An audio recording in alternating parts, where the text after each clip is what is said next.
अरे जरा शांत बसा, तो दरवाजा लावा. सिक्युरिटी वाले कोण बोलत असतील तर त्यांना म्हणा जरा शांत बसा. इकडे जरा शांत बसा. खूप मोठा दिलासा मिळाला आहे. राज्यामध्ये बैलगाडा स्पर्धा सुरू झालेल्या आहेत. शेतकरी असतील किंवा बैलगाडा शर्यत जे मालक आहेत त्यांना किती मोठा दिलासा? बरेच वर्ष आमच्या महाराष्ट्रातला शेतकरी आणि गाडा मालक हे प्रचंड प्रयत्न करत होते. खूप वर्ष ही लढाई चाललेली होती. अनेक केंद्रात सरकार आली गेली, राज्यामध्ये देखील अनेक सरकार आली गेली, तरी देखील हायकोर्टामध्ये, सुप्रीम कोर्टामध्ये, न्यायालयामध्ये हा सगळा विषय असल्यामुळं तिथं शेतकऱ्यांना नाराजी पत्करावी लागायची. कधीकधी शेतकरी परस्पर, भले त्यांच्यावर ॲक्शन झाली तरी चालेल, तरी तिथं एखाद्या ठिकाणी शर्यत परस्पर घेण्याचा प्रयत्न पण करायचे. कायदा सुव्यवस्था चांगली राखण्याच्या करता पोलीस खातं त्यांच्या परीनं काम करत होतं. परंतु ह्यावेळी ज्या उद्धव ठाकरे साहेबांच्या नेतृत्वाखाली आमचं महाविकास आघाडीचं सरकार आल्यानंतर आमच्या सरकारमधले दिलीप वळसे पाटील साहेब असतील, डॉक्टर अमोल कोल्हे तर सातत्याने पार्लमेंटमध्ये हा मुद्दा उपस्थित करत होते, किंवा आमचे अतुल बेनके, दिलीप मोहिते, अशोक पवार हे सगळेच जण खूप आग्रही होते. दिलीपरावांच्याकडं गृह खात्याची जबाबदारी आल्यानंतर पुन्हा आम्ही लोक बसलो की बाबा ह्याच्यातनं काय आणखीन मार्ग काढता येईल. चांगल्यात चांगला वकील आणि याबद्दलच्या अनेकदा दिल्ली वाऱ्या ह्या आमच्यातल्या अनेक सहकारी मित्रांनी केल्या. मधी काही लोकांनी त्याचं राजकारण करण्याचा प्रयत्न केला. यश मिळालं नसताना देखील काही भागामध्ये कटआउट लावले, पोस्टर्स लावले आणि सांगितलं की त्याला सुरू झालं म्हणून. अशाही प्रकारचा काहींनी चुकीच्या गोष्टी केल्या. बऱ्याच जणांनी निवडणुकीमध्ये मतं मिळवण्याच्या करता पण आम्हाला निवडून द्या, आम्ही बैलगाडा शर्यती चालू करू अशा पद्धतीनं सांगितलं. परंतु मला मीडियाच्या माध्यमातून तमाम जनतेला सांगायचं, तुम्हाला अंदाज येणार नाही, परंतु एवढ्या मोठ्या प्रमाणावर आज देखील बैलगाडा शर्यत चालू झाली पाहिजे. हा ग्रामीण भागातल्या शेतकऱ्यांच्या आणि त्यांच्या सगळ्या मालक लोकांच्या, गाडा मालकांच्या दृष्टीनं अतिशय महत्त्वाचा विषय होता. खूप आनंदाचा अशा प्रकारचा विषय होता. ते त्यांच्या आनंदाला मुरड घालून इतके दिवस आज ना उद्या आपल्याला यश मिळेल ह्या अपेक्षेवर ते त्यांच्या परीनं लढत होते. आम्ही त्याच्यामध्ये लक्ष घालून होतो. परंतु सुप्रीम कोर्टाने शेवटी त्यांच्या निकालामुळं शेतकरी वर्गाला न्याय मिळाला. शेतकऱ्यांचं वर्षानुवर्ष चाललेली स्पर्धा, शेतकऱ्यांनाही मनामध्ये यायचं, अरे रेसकोर्स चालू आहेत, घोड्याच्या स्पर्धा चालू आहेत आणि मग आपल्याच बैलगाडा शर्यतीला का बंदी, त्याच्या संदर्भामध्ये ह्या सगळ्या गोष्टी घडत होत्या. परंतु त्याच्यातनं यश मिळालं. मला आज खूप आनंद झालेला आहे. मी त्याच्याबद्दल खूप समाधानी आहे. आणि आमचा बळीराजा, आमचा शेतकरी राजा, तो तर अक्षरशः इतका आनंदी आहे, इतका आनंदी आहे की एखादी चांगली गोष्ट झाल्यानंतर जसा आनंद ओसंडून वाहतो तशा पद्धतीनं आमच्या शेतकरी वर्गामध्ये आज आनंद ओसंडून वाहत असताना पाहायला मिळतं आहे. मी तमाम शेतकऱ्यांच्या वतीनं न्यायव्यवस्थेने दिलेल्या निकालाच्या बद्दल खूप खूप समाधान व्यक्त करतो, आनंद व्यक्त करतो. दुसरा एक मुद्दा होता कालच्या कॅबिनेटमध्ये, त्याच्यावर चर्चा झाली ओबीसीचा. तुम्ही निवडणूक आयोगाला ठराव पाठवणार आहात की ज्या निवडणुका त्या पुढे ढकलाव्या? काल कॅबिनेटमध्ये ओबीसीच्या बद्दल ज्यावेळेस सुप्रीम कोर्टात मॅटर चालू होती, अनेकदा तारखा पडल्या, खूप चांगल्यातले चांगले वकील देण्याचा प्रयत्न केला. स्वतः राज्याचे प्रमुख उद्धव ठाकरे साहेबांनी सर्वपक्षीय बैठक पण ह्याबद्दल अनेकदा बोलवली. सर्वपक्षीय बैठकीमध्ये वेगवेगळ्या नेत्यांची काय मतं आहेत काय नाहीत ही देखील जाणून घेण्याचा प्रयत्न केला. त्याच्यामध्ये ॲडव्होकेट जनरल असतील, त्याच्यामध्ये टॉपचे राज्यातले वकील लोक असतील, आपल्या दिल्लीमध्ये सर्वोच्च न्यायालयामध्ये काम करणारे वकील लोक असतील, ह्या सगळ्यांशी चर्चा विनिमय करून हे टिकावं. लोकशाहीमध्ये समाजातल्या सर्व घटकाला प्रतिनिधित्व मिळालं पाहिजे लोकप्रतिनिधी म्हणून. आणि त्याच्यामुळं देशामध्ये इतर राज्यामध्ये देखील अशा प्रकारचा प्रसंग आला त्यावेळेस त्यांना तिथं मदत झाली. आम्ही आमच्या परीनं प्रयत्न करत होतो. त्याच्यामध्ये कुठल्याही प्रकारचं राजकारण न आणता अतिशय लक्ष घालून ते सगळं काम आमचं चाललेलं होतं.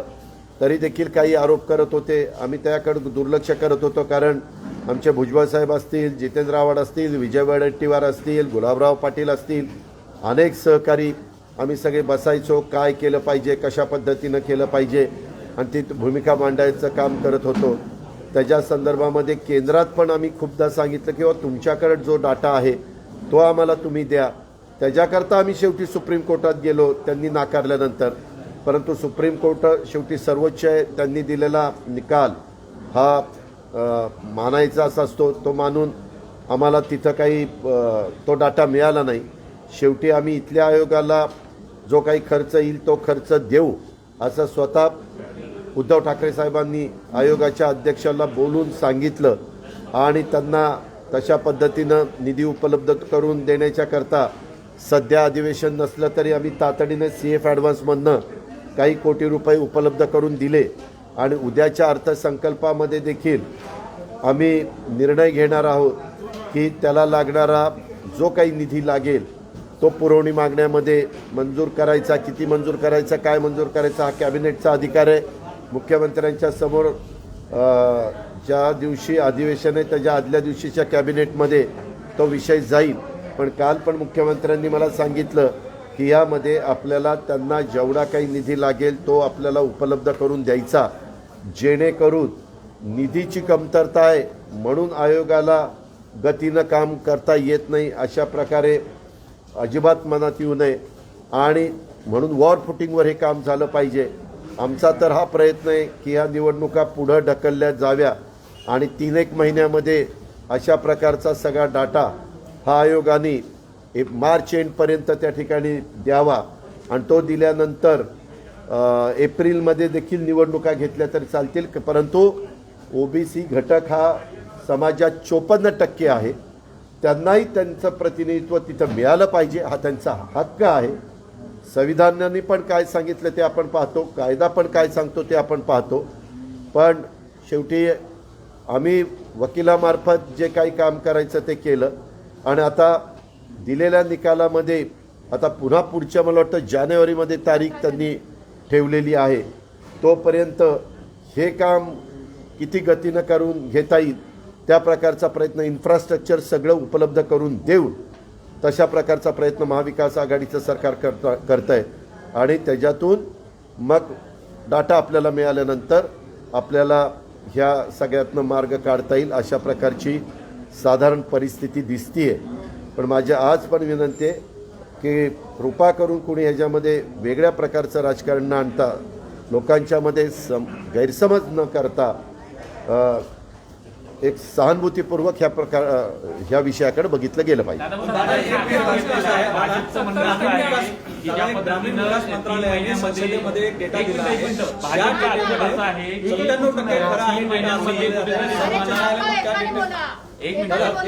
भाजपचा आक्षेप असा आहे आपण जे म्हणताय 97% डेटा तसं नाही. त्याच्यामध्ये खूप मोठ्या प्रमाणावर चुका आहेत असंही बोललं जातं.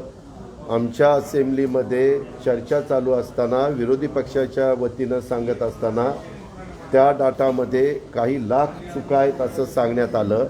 आता जर चुका आहेत सांगण्यात आलं तर मग डाटा काय गोळा केला ह्याच्याहीबद्दलचा प्रश्न निर्माण होतो. पण आमचं मत हेच आहे की तोपर्यंत निवडणुका ह्या रद्द करण्यात याव्यात, पुढं ढकलाव्यात.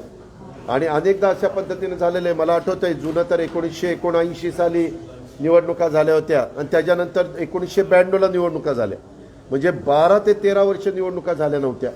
त्याच्यातनं 3-4 महिने निवडणुका, नाहीतरी कधी कधी करोनासारखं सावट आल्यानंतर पण आपण 6-6 महिने निवडणुका पुढे ढकलतो. आणि ही काही फक्त महाविकास आघाडीच्या सरकारची मागणी नाही, त्याच्यामध्ये सर्वच पक्षांची मागणी आहे. तुम्ही जर बघितलं ट्विटरवर किंवा सोशल मीडियावर तर सगळ्यांनीच सांगितलं की निवडणुका पुढे ढकलायला आमच्या नाही.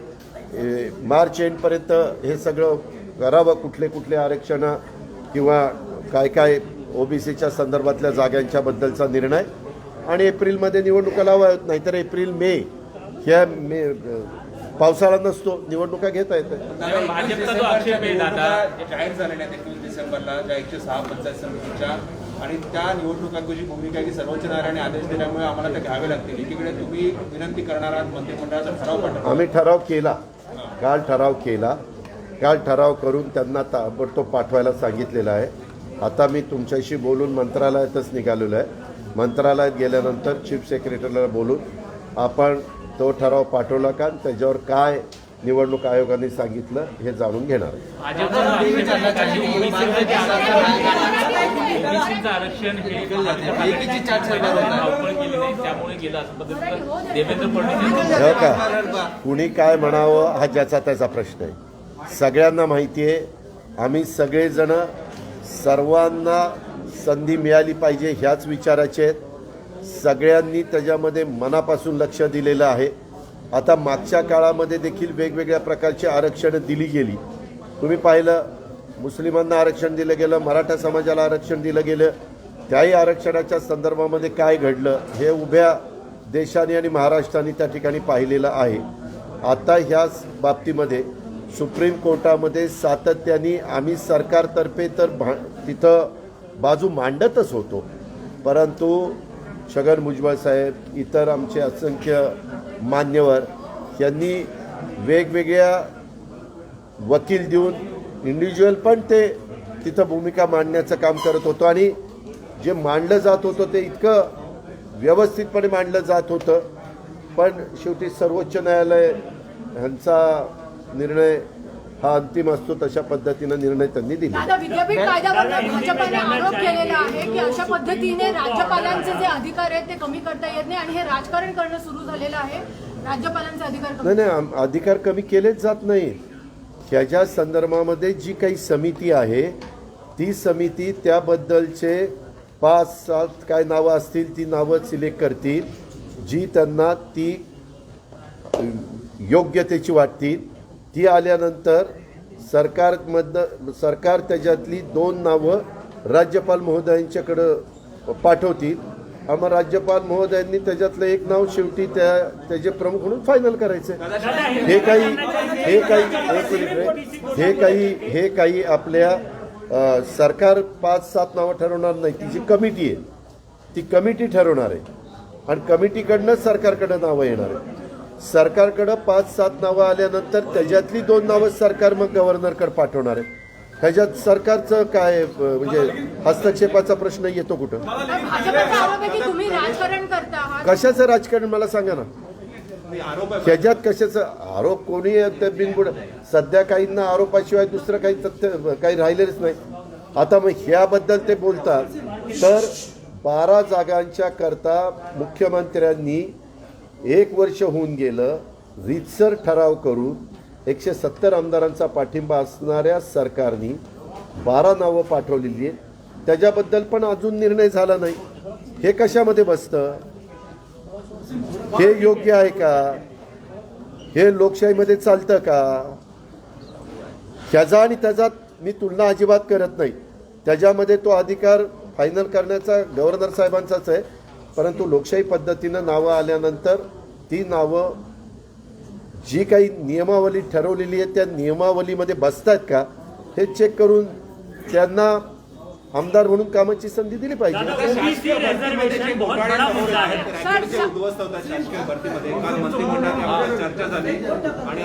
यामध्ये सार्वजनिक आरोग्य विभागाच्या भरतीमध्ये काही अडचण निर्माण झाली, ती आपण थांबवली. परंतु त्याच्यामध्ये जी चौकशी चाललेली आहे त्या चौकशीमध्ये ड मध्ये भरती झालेली म्हणजे क्लास 4 मध्ये ह्याच्यात काही झालं नाही असं समजलं जात आहे, तर क्लास 3 आणि क्लास 4च्या पण भरतीच्या बद्दलचे पोलीस खात्याने त्याची चौकशी करून अहवाल लवकर द्यावा. ज्याच्यामध्ये काही फुटाफुटी पेपरची झालेली असेल तर ती भरती थांबवून, ज्याच्यात झाली नसेल ती भरती करून तो विषय एक मोकळा करावा. आणि काल आम्ही नावाजलेल्या 3 ज्या संस्था आहेत त्या संस्थांना भरतीचा अधिकार हा देण्यात यावा असा निर्णय राज्याचे प्रमुख या नात्याने मुख्यमंत्री महोदयांनी कैबिनेट चर्चा करून घेतलेला आहे. सवाल ये है कि आपके ऊपर महाविकास आघाड़ी पर आरोप किया जा रहा है, कह रहे हैं कि इससे कट नहीं कर रहे, लेकिन कहीं ना कहीं रिकमेंडेशन स्टेट गवर्नमेंट या कैबिनेट देगी 2 का, उसमें से उनको चयन नहीं, हम नहीं. जब सरकार के सामने नाम आ जाएंगे, वो नाम सिलेक्ट करने के लिए जो कमेटी है वो गवर्नमेंट की कमेटी नहीं, अलग लोगों की कमेटी है. उनका क्वालिफिकेशन देख के वो कमेटी तय होगी और वो 5 नाम दे देंगे और 5 में से उसमें 2 नाम गवर्नमेंट लेवल पे गवर्नर साहब को भेज देंगे और फिर गवर्नर साहब वो 2 में से एक नाम सिलेक्ट करेंगे. इसमें कोई दो राय नहीं है. लेकिन इससे पहले जो प्रोसीजर थी वो गवर्नर 5 लोगों की उनको एक पैनल दिया जाता था, उनमें से एक वो डिसाइड करते थे. नहीं, ये देखो, डेमोक्रेसी में जो गवर्नमेंट आता है उसको कुछ डिसीजन लेने का अधिकार है. ये तो डेमोक्रेसी में चलता ही है ना, तो उसके बारे में वो डिसीजन लिया. फाइनल तो डिसीजन गवर्नर साहब के पास ही है.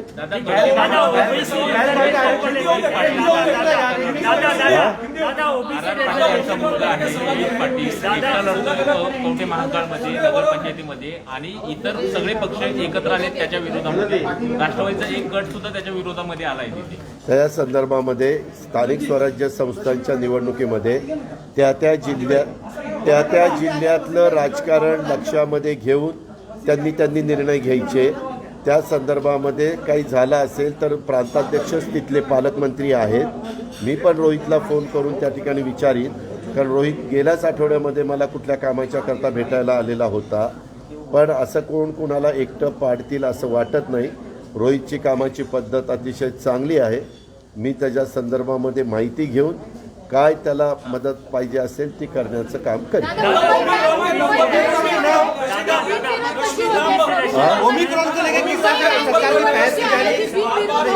मला आज तुम्हाला एक मिनिट, आज थांबा रे बाबा. आज आम्ही अनेकांना पक्षामध्ये प्रवेश दिला. मालेगावचे पण अनेक मान्यवर यांनी पक्षामध्ये प्रवेश केला. आमच्या पुणे शहरामध्ये अतिशय आक्रमकपणे काम करणाऱ्या रुपालीताईंनी पण पक्षामध्ये प्रवेश केला. रुपालीताई पाटील ठोंबरे ह्या पण अनेक वर्ष मनसेमध्ये काम करत होते. त्यांच्याबरोबर अतिशय चांगल्या महिलांनी पण राष्ट्रवादीमध्ये प्रवेश केला. आज स्वतः प्रांताध्यक्ष त्या कार्यक्रमाला उपस्थित होते, मी स्वतः उपस्थित होतो.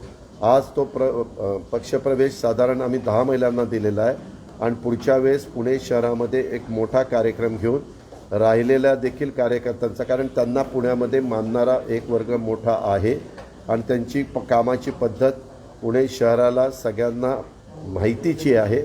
खूप चांगल्या प्रकारचं काम करतात. लोकांचे प्रश्न तडीस नेण्याच्या करता रुपालीताईंचा खूप मोठा नावलौकिक आहे आणि त्याच्यातून शहरामध्ये जिल्ह्यामध्ये राष्ट्रवादी काँग्रेस पक्षाची ताकद वाढण्याच्या करता मदत झालेली आहे. त्यांचं आम्ही खूप मनापासून स्वागत केलेलं आहे.